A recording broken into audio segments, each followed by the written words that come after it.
That's kind Sweet, sweet. And I think you even got a live stream at the Coast Office right now on Casey's phone. So of. we've got some good people. Let's roll. Let's make it happen, guys.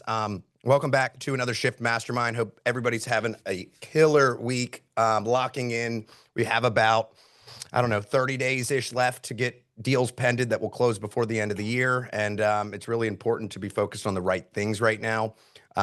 Additionally, I think just really honing in on clarity for your 2026. It's going to be a big year, guys. We got a lot of good stuff going on, and we have an absolutely amazing special speaker today, Miss Allison Greco. Allison is up in the Beaufort market. She has the Greco Group, which is with eXp Realty, and a phenomenal team. Somebody that me and Tristan look up to, and we've been putting our heads together on stuff. She's closed her team over 400 million since 2021. She is the founder of the Empower Agent organization as well. And she's just a great person with a lot of energy and a lot of insight. So I'm going to shut up and let her take the stage, and we'll have some time at the end for questions. So let's rock and roll. Thanks again, Allison, for hopping on today. Yeah, of course. And guys, I really believe in being active. So if there's questions, stop me. I'm not going to look at the chat. So Brandon, just jump in and let me know. But I like it to be informative and fun. But I also like to give you kind of my perspective. And when I was asked to do this, I thought, okay, there are agents from all walks of life that are in different stages of their business. And I think that there is a dopamine crisis in our industry. And we are the best drug dealers that we can find. We have the ability to give ourselves the things that we need, and I think dopamine is one of those. And so I wanted to just start by saying I'm really proud of everybody that's here and that has shown up, because I think community and collaboration is the number one thing that is going to make you grow. And so today we're just going to talk about leverage and business planning. So I'm Allison Greco. I am the founder of the Greco Group. Along with my best friend and business partner, Anna Powell, we started Agents Empowered. The best thing that I have done in my 10 years in real estate was partnering with my friend, making it fun and making it something that we wanted to do together. And so, again, I think that's a really important part of this journey, is to find people that kind of light you on fire and that you feel good about. So I'm just making sure you guys can see my screen and we're good to go. A little bit about me. This is my team.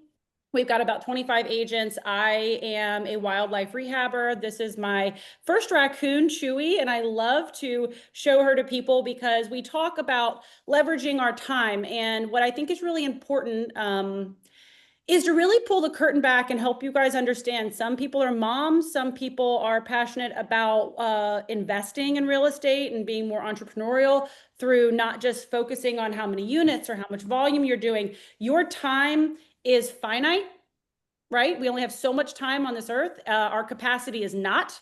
And the way that we leverage our time and the way that we scale and grow and put our time back into our business, doing the things that move the needle, or maybe it's your passion of, raising and releasing fawn and raccoon and deer or whatever it is.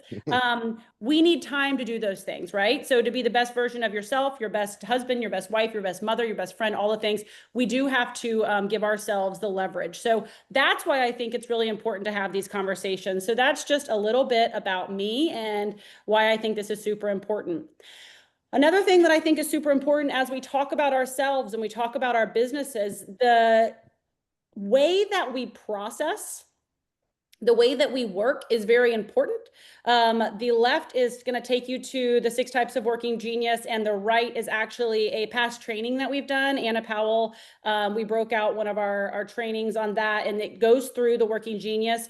I myself am an IE, which means I'm an ideator enabler.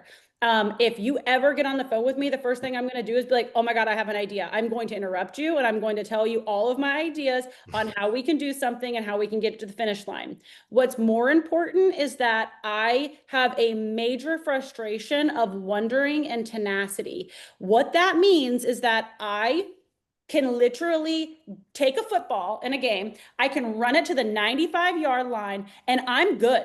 I'm fulfilled. I don't need to finish that last 5 yards. I don't need to get the touchdown. I don't need to celebrate that. I am good. I love to paint the picture. I love to think about the ideas. I love to help people do the things and support them. But really, like that last bit of it doesn't fill me. It doesn't fuel my fire, none of the things. And the reason that we talk about why this is important is because as you start leveraging your time, you need to understand what your genius is. You need to understand like what fills your cup and what makes you excited. Because if I'm sitting here focusing on all of the tenacity work and all of the finish work in my process, I'm going to be drained and I'm not going to be happy. And so I really encourage you guys, if you're in an organization, if you're a solo agent and you're going to hire people, if you are a team leader and you have an organization, do the working genius and understand who you are and how everybody fits into the puzzle, because we all really can complement one another. A good example of this is my husband and I go together like peas and carrots, and literally he is the exact opposite of me. Like my geniuses are his frustrations and his frustrations are my geniuses. So we need each other to like complete the puzzle, if that makes sense. So Allison, how do we find out what type of working genius we are? Does the one on the left, is I that? think I didn't scan it. I know the one on the right is the YouTube, but I think the one on the left is Is there a quiz or something online that you can take? Yeah. And what do And you I think, search to find that? hold on just a second. Did the QR code go to it? Yeah. The QR code went to it. So it's 6 type of working genius. This Got QR it. code on the left takes you to the course, and the QR code to the right gives you an overview of like it's a good explanation of like when, what, where, how. Like why would we look at this? What does IEDGWT mean? Like, so if you really are interested in that, left is the QR code to take you to the quiz, and the right is a good example of a training Anna and I have done in the past on what it actually means. Thank you. You're welcome. Okay, does anybody have any questions on that? Great, let's rock and roll.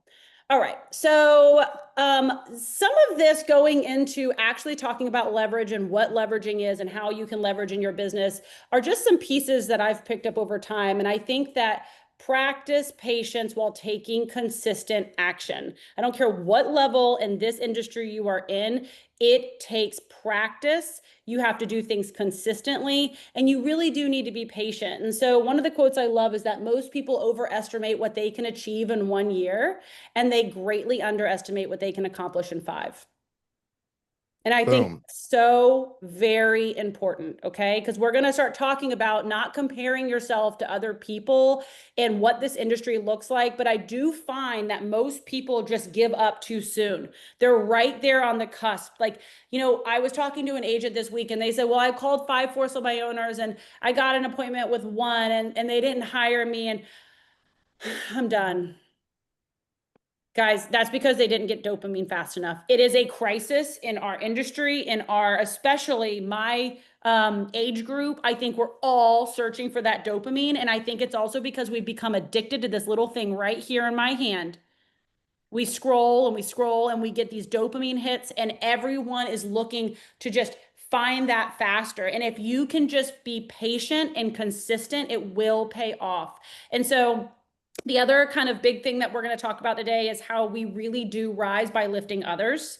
The more that we focus on giving back, the more that we focus on helping one another and collaborating, the faster you will get where you want to go. Zig Ziglar said that the more people that you help get what they want, the faster you're going to get what you want. And so a lot of these things, there's probably things that you've heard over and over, and I'm just going to keep drilling them into your head because these really are the fundamentals of what helps you build a big business, right? So Tina Call, if you guys know who she is or follow her at all, she gave a speech that was super powerful and it made so much sense. And she talked about just how we work through this industry and how we build something. It could be, her example was learning to golf, right? Her example was, I want to pick up golf because my son is going to college and that's what he spends all of his time with his dad doing, is golfing, and I felt left out. And as she went through this, she realized that she went through these steps of like, okay, it's just the process. And honestly, the process kind of sucks. But if you can get through the process, you then kind of get into actually practicing. And that practice, then if you become patient and you really stay consistent with it, that patience turns into power.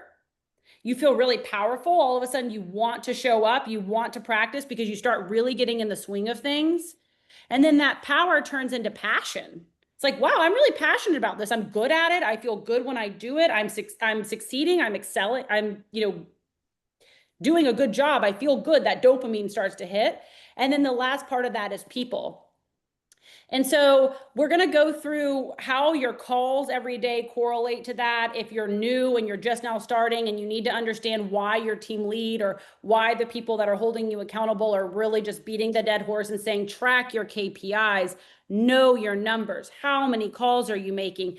It's important because that is part of the process. And until you get that process down, you're never going to excel into the next steps. And so you really need to understand that we don't want to resent the season that we're in because you just need to focus on mastering it. Your year 1 is not supposed to look like somebody's year 10. You cannot look at Allison Greco and what I do on a daily basis and think, yeah, that's what my day is going to look like. Because what my days looked like 9.5 years ago are extremely different than what they look like now. So good. And if you do the things that I do now, you will not get the things that I have now. It is just that simple. I convert faster. If we're comparing our KPIs, you need 100 conversations. I need 10.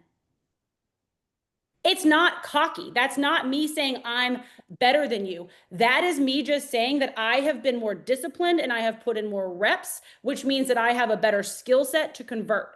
And so there really is like, that's the arc. That's where everybody wants to start at power and they want to start at people and they want to jump in. And it's because that's the fluffy stuff. It's all the things that it makes it look like my whole world is talking to people, getting on Zooms, coaching, networking, leverage, big business, all the things. But if you skip the process and you skip the practice, it's not going to work. You will not get there and you will end up inconsistent and you will end up on this hamster wheel that is life as a real estate agent. And that is the problem. And so the first few years really are about data. They are about discipline. They are about repetition. Your job is to collect proof through consistency, not comparison.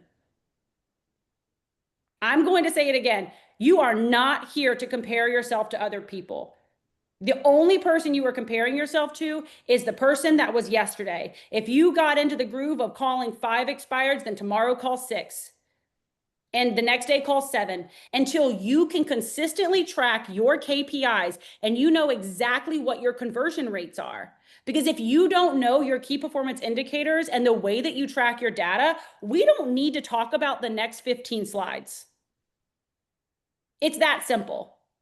You have to be consistent and you have to understand how many calls it takes, what it takes to start converting. Because if you don't, then you don't have a roadmap. And if you don't have a roadmap, then you're lost. So this is the concept that Tina went through that I really liked. And I've talked about this so many times, but when we talk about daily conversations and we talk about how many people we need in our database, how many people we need to be talking to and coaching and talking and setting appointments, right? We see here that the amount of daily conversations we're having, they correlate to our income. I've done this a long time, and this is pretty damn accurate. Okay. 2-way conversations about real estate, meaningful, deep conversations. You can use the Ford model. You can talk to them about trying to set the appointments. You can use your ponds and your databases. You can call expireds, for sale by owners, whatever you got to do, but you've got to have daily conversations. 5 conversations leads to about $50,000 in GCI. 10 leads to about 75,000. 15 leads to about 100,000.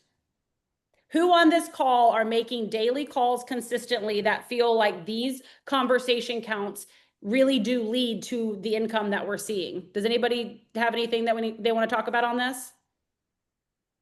I will just say from my experience, the more you focus on the conversations that you're having with a ready or someday buyer, seller, or investor is no doubt a direct correlation to the income I've made. When I slow down on the calls per day, the next 3 months, I'm making less money. When I'm pedal to the metal and focusing on conversations, the next 3 months are going to be very good. Anybody else want to chime in on that? Come on, come on. I'll say I am trying to create a system that I have 3 days a week that I focus on calls. I'm very busy. I have a lot of things going on. And although I've somehow had a decent year without making many calls, it's very high on my priority list. And I'm trying to make it a priority 3 days a week, whether I'm having a ISA do it or me or both, or some kind of system combination of it. I do realize the importance of it for sure. Absolutely. And I think that everyone's different. And I'm going to show you guys some numbers in a little bit because I'm really going to pull the curtain back. But it's interesting that for me, I'm not a galvanizer. Okay. I'm not great at going out and socializing. I'm not great at going to a bar and talking to people. I really built my business on just cold calling. I started my business when I didn't even know what a CRM stood for by using the phone book. I was at a little tiny brokerage and nobody would tell me what to do. And I thought, well, hell, there's a lot of phone numbers in this thing. I'm just going to pick up the phone. And I created my business out of necessity. And I was really good at just having the conversations. And like we talked about back then, I would have to do 300 dials because I was calling landlines, you guys. I mean, I feel like a dinosaur, to be honest with you. It was only 10 years ago, but it shows you how things have evolved because I don't think I could find a phone book if I wanted to. But I had to learn that the amount of conversations that I had did correlate to the amount of closings and the amount of transactions I was going to do. Some people are really good at just going out and meeting people and talking with them. And like I have an agent, a top agent on my team, Eli. He doesn't have to cold call. He doesn't have to call expireds or force on my owners. I mean, he's just a magnet. People love him, but he still has to have conversations. His dialing just looks different than others dialing, right?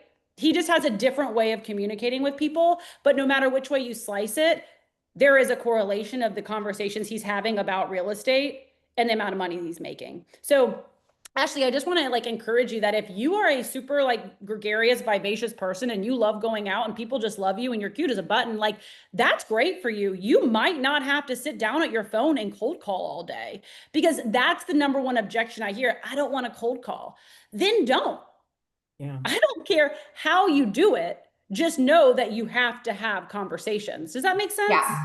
Yeah. I think my goal is to make lukewarm calls. Yeah. Good. I love that.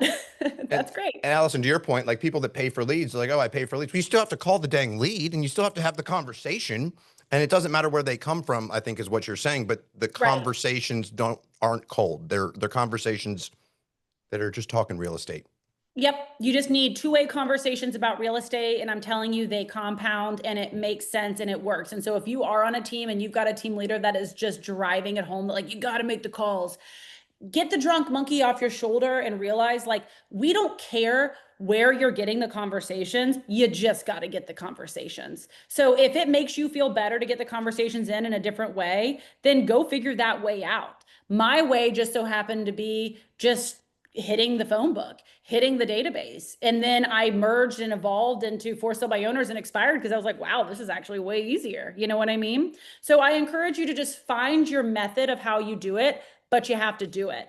And as you go through it and as you realize that your conversations will come faster because your database will grow, your past client list will grow, that referral list will grow, it actually becomes a lot easier to have 10, 15, 25 conversations a day as you progress through your career. Because now I could have 25 conversations about real estate in 2 hours. I really could. I could call one of my clients that I've done a deal with that's given me 15 referrals, get another referral, call that person, engage, put them in my database. And that's really where this process comes through. It's process, practice, patience. That's when you really start finding the power. If you notice that black line there between patience and power, that is where most people quit. That is where most people hit a ceiling. It's where most people change brokerages because they're like, well, this isn't working and it must be somebody else.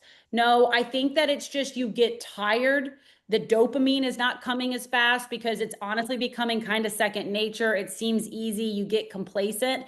And that is the thing that you really have to power through. And that's where patience becomes power. You feel a lot more powerful and confident in your abilities to scale this business. And then it really turns into passion. And it takes usually about 10 years, but if you do it right and we do what we're going to talk about, the next step is really, it's people. It's how do you find the right people to scale your business, to take you to the next level, and more importantly, to take them to the next level. And so this is just that time scale of you really do need to just have a little bit of patience and be super consistent through this process. Does anybody have anything on this that they want to talk about? We good? All right, I'm trying to stay on time. That's awesome, Allison. I love the power and the patience. That's absolutely where people fall off. It is. It is. So, I mean, again, if you feel behind, like a 10-year agent has what you're still building, they have habits that fire automatically, right? Like I said, I mean, it's going to be easier for somebody that's been doing this for 8 to 10 years to have those conversations because they have a bigger database of warm leads, not just cold prospecting leads. They have a database that calls them back, that refers to them. They can leverage it in so many different ways. And so you really cannot compare your early steps to someone who's been sprinting for a decade. So in year one, your focus really should be tracking everything, tracking your calls, your appointments, your conversations, how many offers you're getting out of those numbers, because you really can't improve what you can't measure, right? And so if you can't figure out how to start measuring your things, I mean, I know Brandon's probably got some great resources. If you need something very simple, we use CTE. It's like $30 a month, and it's an entire tracking system that I think makes your life so easy. You can do your KPIs. It's just a really great way that you can kind of just leverage your time a little bit to make sure that you're not bound, you know what I'm trying to say, like stressing yourself out over trying to find your numbers. I also think, Brandon, EXP does like a promo code for Sisu, right? Yeah, Like, they give free Sisu. Sisu is And another that's the one. tracking capabilities of it. And I think touch back on, Allison, what's most important to track for some newer agents, right? And some things like I myself today said almost 7 Shut years up. in, buyer appointments, buyers signed, buyers pended, listing appointments, listings taken, listings pended. And I review them every single month. I'm sure you have something similar. Yeah, I think that if you really want to like back it up a few steps and you are brand new, you should be tracking how many dials does it take to get one person on the phone, right?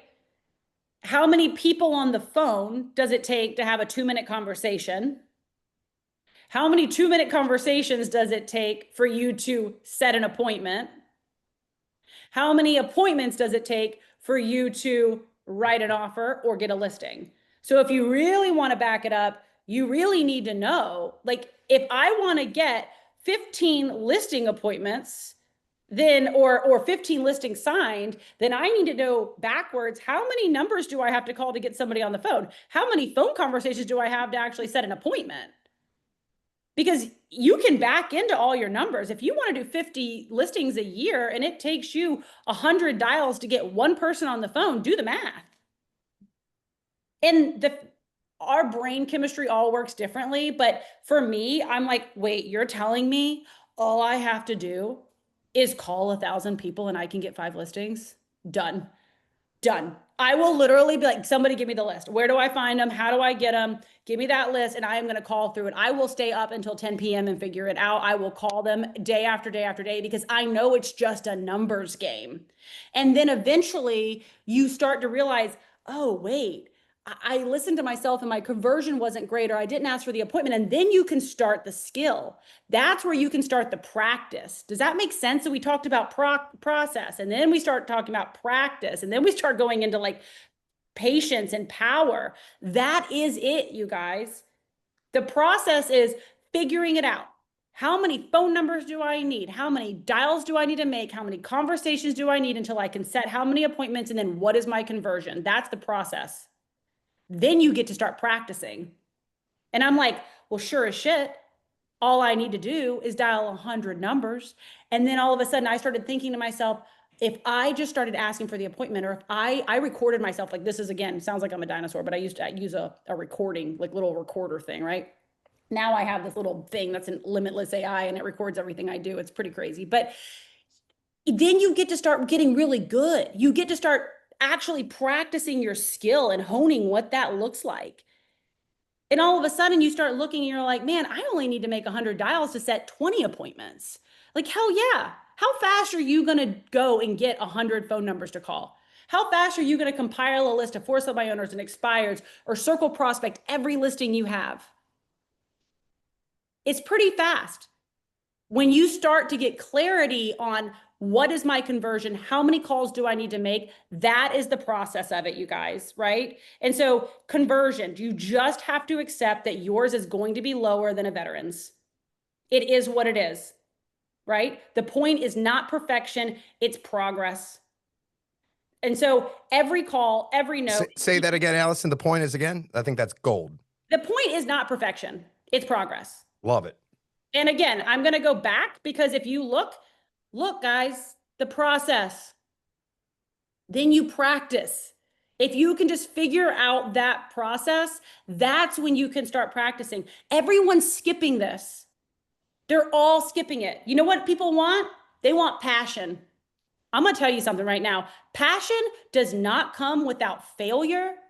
It does not come without setbacks. You do not get to turn around and be passionate about something that you didn't put the time into.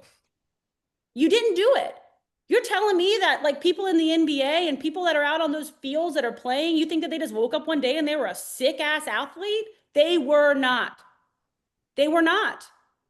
But why is it that real estate agents get in and they think, oh, yeah, I'm going to go and make $500,000 my first year. Sure am. You skipped all of this. And there are ways to escalate it and get there faster. And a lot of people that are sitting on this call have done that. We have skipped a lot of those things. And it's because we worked 5 times the amount that most people do in a day.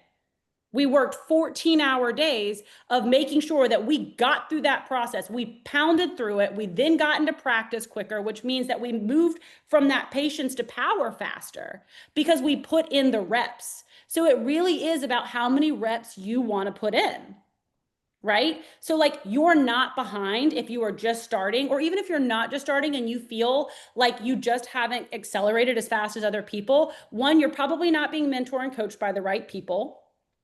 You probably haven't found people like Brandon or Tristan to get in business with, to go into an organization where people are there to hold you accountable and to teach you and train you.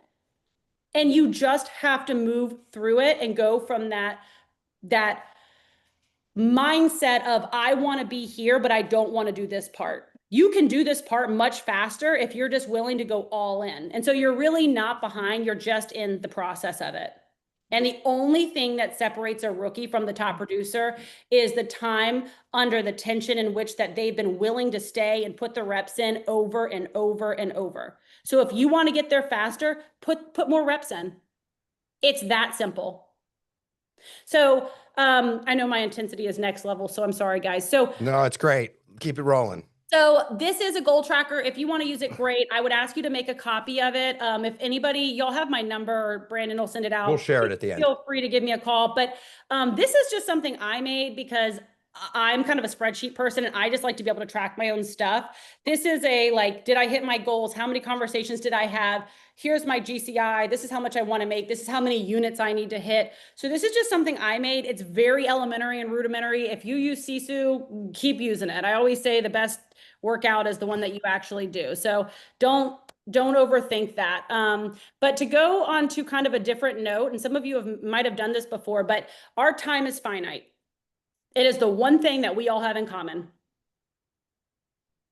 And so I really like doing this, and I hope everyone puts their head into this for just a second, but I really want you to do this activity with me. I want you to take 78 and I want you to minus your age. Y'all are going to think I'm weird, but I do this like twice a week.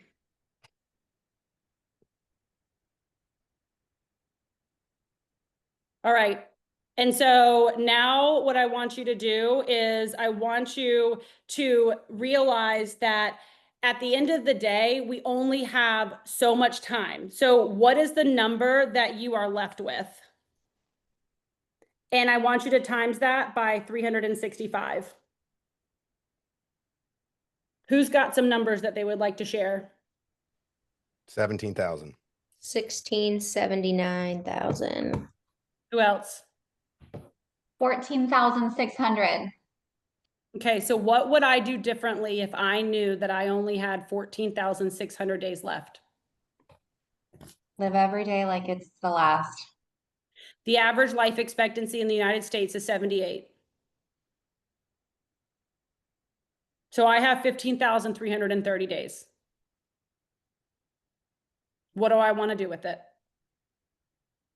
What is the legacy that you want to leave, and what are you doing with your time? And I'll be honest with you, there are days that I am not perfect, that I am not doing the things that I should be doing, but I have a very big dream. I won't do this while my parents are here, and I never want to set a date on it because I would love my parents to live forever. But I want to live in Africa, and I want to have an elephant orphanage. That is my goal. That is my dream. And I know that I need a lot of money to do that. So I have an entire life plan filled out to know that by the time I'm 60 years old, at the absolute latest, I will be living in Eastern Africa with an elephant orphanage. And so I ask myself every day when I wake up, what am I doing this for? Right now, I'm doing this to help people achieve their goals. I want to make millionaires. That's what I want. I want to empower people to be able to live lives that they have more time back, because I lived a life for the first 5 years in real estate it was hard. I put in the reps, guys. I did it. And while I have a lot to look at now, it felt really hard then. And I've been able to create an organization where I've been able to help people get through that process, practice, patience, power faster. That is why I started a team. Okay. So again, in an effort of time, I'm going to kind of pull this through, but this is really a killer concept. And I think this is something that everybody should realize. Agents on teams, this is for you too. People thinking about creating teams, it's for you.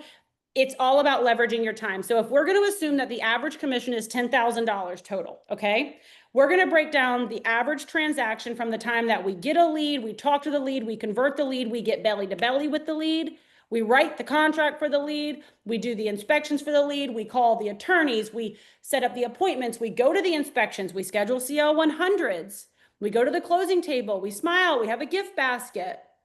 We go to our local shop to get the gift basket. I don't care. Think about the whole thing, okay?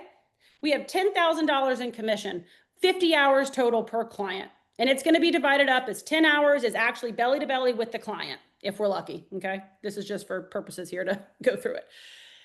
And 20 hours is going to be transaction management, and 20 hours is going to be administrative. There's a lot of wanderers out there on that working genius scale that's probably like, well, hold on, this might be XYZ. Okay, guys, let's just use a large overarching concept here. If 20 hours you want to say is that you had to call that client 15 times and you need to hire an ISA, great. We can dive into that at a later date, right? But I want you to understand the concept. If you are making $10,000 in commission and you put 50 hours of time into that one client from start to finish, you've made $200 an hour, right? So level one is if you are doing $20 an hour tasks, you are making $20 an hour. So what we want to do is start by taking out 20 hours of administrative work from our day. So now we have 10 hours with our client belly to belly, because we're not outsourcing that yet. Most sales agents, that's what they're really good at. They're really good at that belly to belly, face to face. And then we have 20 hours of transaction management. That is the higher level negotiating contract. If you're a listing coordinator or a listing agent, then it's really you're like face to face with your clients, right? And so what I've done is we've saved 20 hours from that one client. It's going to cost me $400, right? I'm going to pay $20 an hour to an admin to do 20 hours worth of work. I'm still making $9,600, okay? I've paid somebody out money out of my pocket, And what I'm doing is I have now cut my time down from 50 hours to 30 hours, saved myself 20 hours, and I went from $200 an hour to $320 an hour. I gave myself a raise.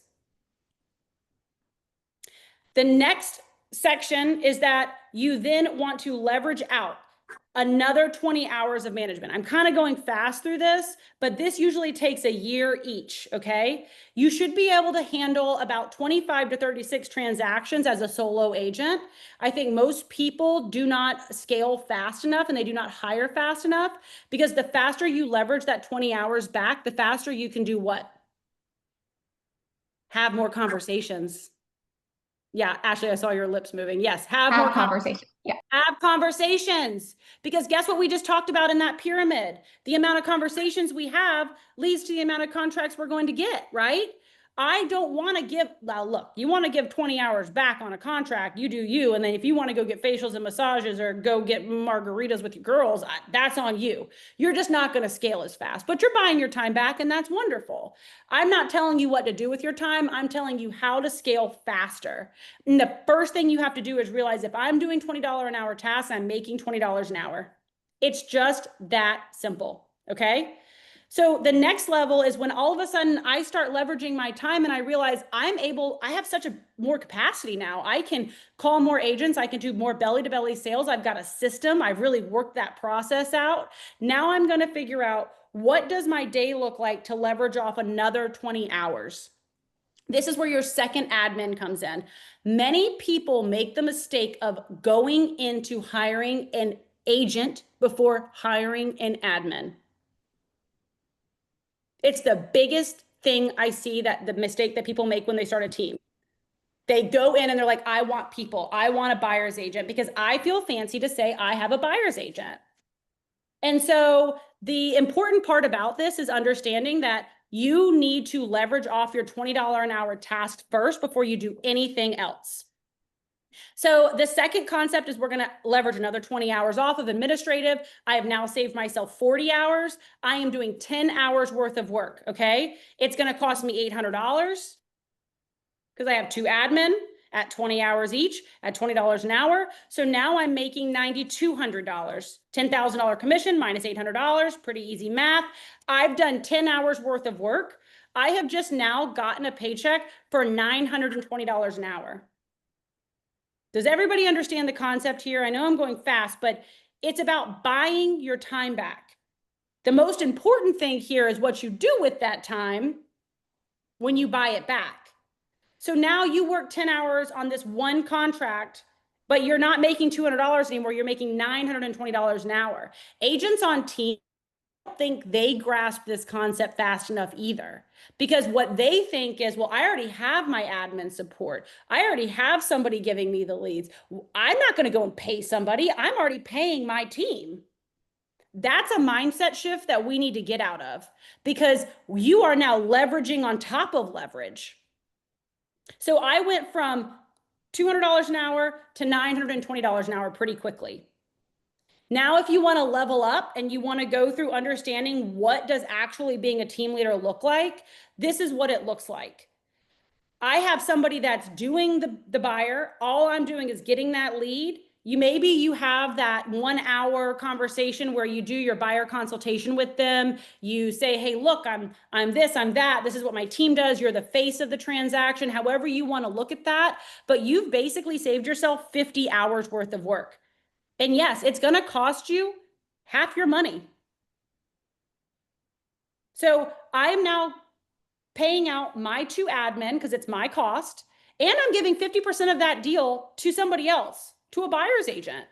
2 admin plus a buyer's agent, it's going to cost me $5,800. Okay. So I'm now making $4,200 in that transaction, but I worked 1 hour. I went from $200 an hour for that same exact client to $4,200 an hour, because I followed a process, because I hired people. The path is through people.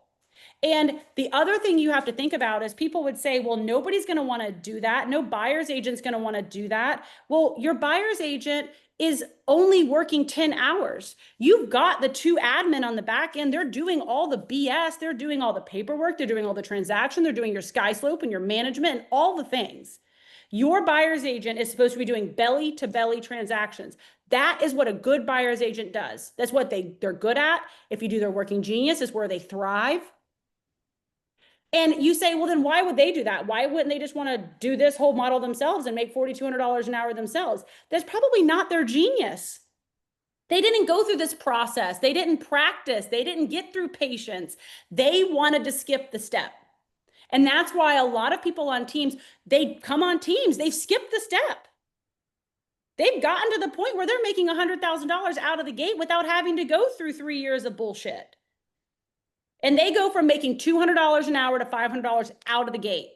So if you compare this to the $200 an hour they would make as a solo agent that they have to slowly build, they're automatically coming onto the team. And that is really showing the team's value. That is where this process of leverage comes. And I've dumbed it down here, but I feel like this is a really powerful conversation to have. And it's really showing you the growth through the process of real estate. So I think this is a good time to just ask, like, do we have any questions? How do we feel about this? What are we thinking? Awesome, Allison. I've never seen it from that perspective before, and showing the different stages of it. My one question is, if I'm a buyer's agent looking, to find a team, or how about this? If I'm somebody that's a team lead, do you break down these scenarios with an agent that's looking to be a buyer's agent on a team when they're, I'm not going to say pushing back about 50%, but do you bring up this scenario of you're skipping these steps and this is what I think it depends on who you're talking to. I mean, we were talking the other day, Brandon, about how my team looks so different than it used to look and how we onboard and things like that. I think that as you grow and as you get to this point as a team leader, I don't necessarily have as many people that question our value, right? And so I used to have to sit down and say, look, this is what real estate is, and this is what you're going to come into, and this is the process. And if you want to be a solo, that's amazing. And I can coach you to be a solo. I can coach you to be an agent that starts a team. I can do all of those things. I think that by the time people usually come to me and come to our organization, there's really not a question of value. I've had, I think, maybe 5 or 6 agents in 2025 that have questioned just the value and the team splits. And I'll be honest with you, anybody that's ever really questioned it, that didn't want to have the second conversation to get to this process, they weren't right for us anyways. Yep. But it is a really great concept to help people understand.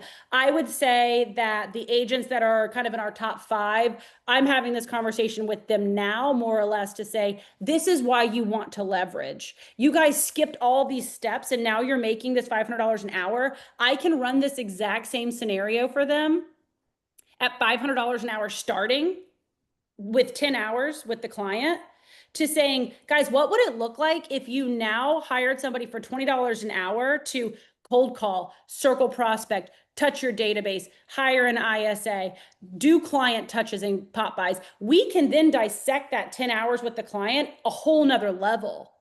This goes 7 levels deep. So we can start this model of teams inside of teams. I didn't think we probably had enough time for that today, though.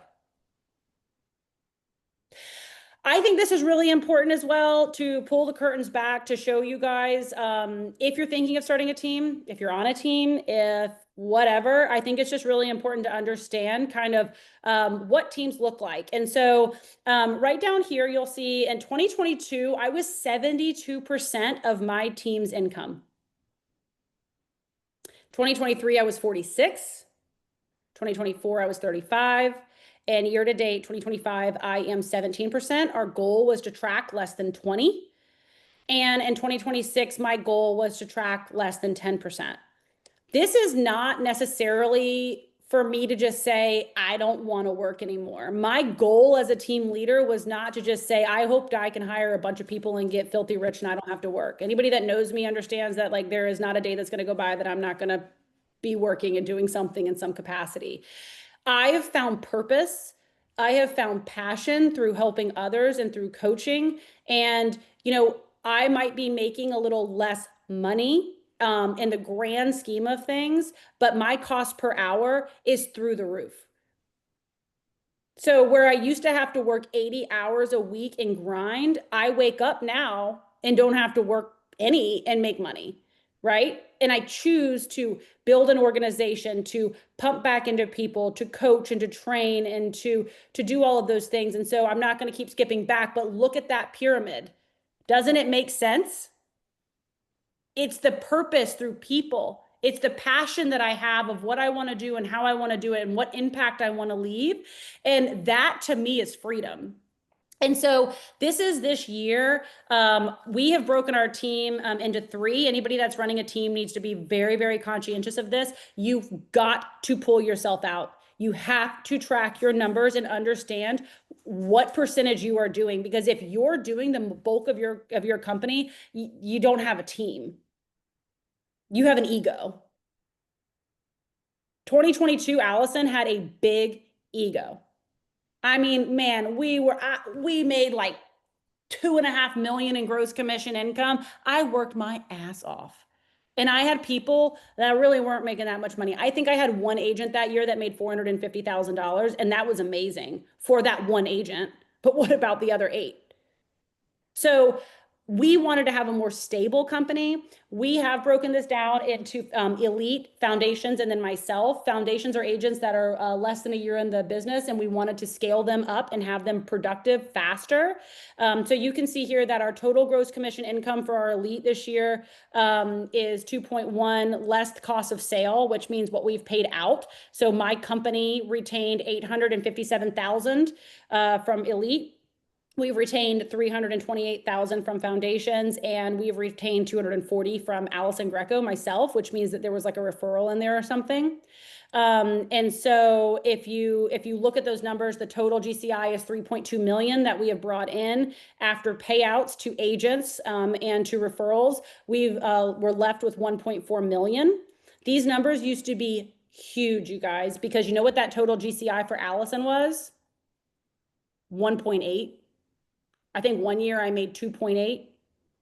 So when I let the ego of it go and I started realizing my cost per hour, I don't really care as much anymore, as long as I feel, I'm going to use the word balance. I think balance is bullshit, but I am putting my time back into things that give me a lot of passion. My total cost to operate my team is 436,000. My net profit with my numbers involved are 43. And my net profit without me, so if we took my income out, our net profit is about 30. Our target is 33%. We do not have an expense problem. We run very lean. We have an income problem. If I want to hit 33%, we need more sales. I can either hire more agents, skill my other agents up to do more business, or I can go sell houses. Those are the answers, okay? Right? So you can either work more or want less. That simple. And I'm not going to want less. So again, just to show you guys some numbers, that's 233 closed units, 53 pending units. Sorry, I'm dyslexic and can't type. Here we are. We have 112 closed in volume and 26 million in pending volume. And next year we will be hitting less than that 10% of Allison Greco being the team volume. And so I just want to see kind of where I am. Oh, this is, I'll end you guys with this. So this is very, very, very important. I truly believe that our thoughts become our choices become our actions become our habits, and our habits become our rituals and routines. And your cells eavesdrop on your thoughts. The things that you tell yourself, the things that you think, it is reality. And you have to start by knowing exactly what you want, what your purpose is, where you want to go. And those are the things that you need to make sure you remind yourself of daily, because your brain is very powerful. It is very, very powerful. And we started by talking about dopamine and how our brains are the best drug dealers we can have. And that is what this is about. You have to start with the thoughts, with who you are, who you want to become, where you want to go. And if you focus on it, it will come. And that's all I have for you today. Boom. You're awesome. I mean, I know I tell myself Yeah, that. yeah, yeah. Hey, That's the first thought I have. question for you, for people that, and I hear this a lot with people I'm coaching and people sometimes in the organization, but is how do you get so clear, like for you, on your end goal, right? And some people are like, you know, I want to do this, I want to do that, but talk about just clarity with where you want to go and maybe a mindset to have of finding what that is for somebody that's still trying to get clear. You know, I think that's such a nuanced thing. And like I've never look, I've had a very blessed life. I've not had some kind of weird thing that's happened or there's this big trauma. You know, you've got these, I'm sorry, my dog will just there nothing like major happened. I think the greatest gifts I've had in my life are my parents and being born to them and my husband who is just the most amazing human being on the planet. And I've just been very supported in what I wanted to do, but I've always wanted more. I'm a very happy person. I think that that takes work, to be very honest with you. I know a lot of people always say, gosh, you're so energetic and you're this and you're that. And it's like, that's also a choice, right? Like we all have things, we all feel down, we all feel not motivated, but it's a choice. And so I truly mean this slide, like your thoughts become your choices. And so I've always had a passion for animals. I started 10 years ago in wildlife rehab and I started 10 years ago in real estate. And I found a path through people very quickly. And I found a passion through that. And so I think that if you just realize that, like, not everything is going to be easy peasy, lemon squeezy, that there's going to be these hard days, and you start really focusing on the things that bring you joy, I think it just starts to evolve. I really encourage you to do the calculator. I've got it up still, 15,330 days. I think that those things are what matter. I think that another clarity came from you are the 5 people that you associate yourself with. Mm-hmm. And I know I'm giving you a really like kind of tap dance answer because I don't believe there is one thing. I encourage every single person here to get very clear on their why. What brings you joy? What makes you happy?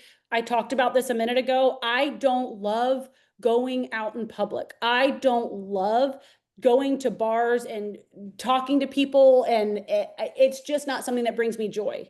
And I just focus very clearly on what I'm happy doing and what that looks like on a daily basis. And I just pour into that. I pour into the people that make me happy, the people that are loyal, the people that want to grow together, and the people that align with me. And the more that you find yourself in alignment, I think that's where the clarity comes from. Does that make sense? I love it. I love it.